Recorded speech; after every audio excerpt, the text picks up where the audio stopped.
We're here with Rich Lawrence. He's a vice president of sales at Helen of Troy, and he's also on faculty at the Walton College of Business. And he's going to teach us a little bit today about leadership and what it takes to be a great manager, right? Yes. Thanks for being here. Thank you for having me. So tell us first, let's start off with the don'ts, okay? What kind of mistakes do you see or do you hear about managers making that when they're early in their careers? So it's interesting when a new manager is anointed, so to speak, their boss is the one that announces it, and the team that they work with is going to determine if they're a leader. So usually the first mistake they make is to think that they have to have all the answers. They don't. They need to be able to ask the right questions or have the network of people to get the questions to motivate the team. The second is, and this is pervasive with everybody, is to be a good listener. Most people are good at practicing to talk, not actually listening. And so they have to take perspective. In business, we get paid for perspective. So to the extent that they can do that, that's usually not a core skill that new managers have. And then the third is leadership itself. Most new managers are scripted out of leadership, what they experienced in college. They were in a group project and you ask them, how did a leader emerge? And it's usually the first person that speaks. Horrible way to select a leader, right? So they get indoctrinated into leadership with seizing power, not actual leadership. So there has to be a reason for the people to follow them. And how do they motivate? The effective way is through trust, not just issuing edicts to say, here's what we're going to go do. So those would be the three that I say the key issues that I see a recurring pattern in new managers, the mistakes they make out of the chute. So how do you help someone learn how to be a better listener, and how do you coach to that?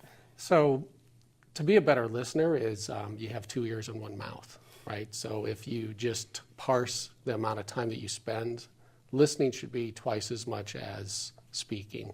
And in a good interviewer only speaks 5 to 10% of the time. And the same dynamic should be in management. I want to elicit what's you're thinking, the people that I work with, so that I can actually guide them. And motivation plays a piece of that. I always ask new managers, how do you motivate? Lou Holtz has a saying, he says, I don't. I get rid of the ones who aren't. That's a little tough. But motivation really comes out of trust. So the people that you work with have to know that you have their back. And that they're worthy, that you have their back. So trust is the foundation. So if I have a trusting relationship, one that you know you're going to be heard when we talk, we'll build from there. So you also mentioned about helping them find their leadership style, and that's very important to building the trust and then making them feel that confidence so that they can just listen. How do you help people find their personal style? Yeah, it's a long series, right? Jeff Immelt says that leadership's a journey into your own soul.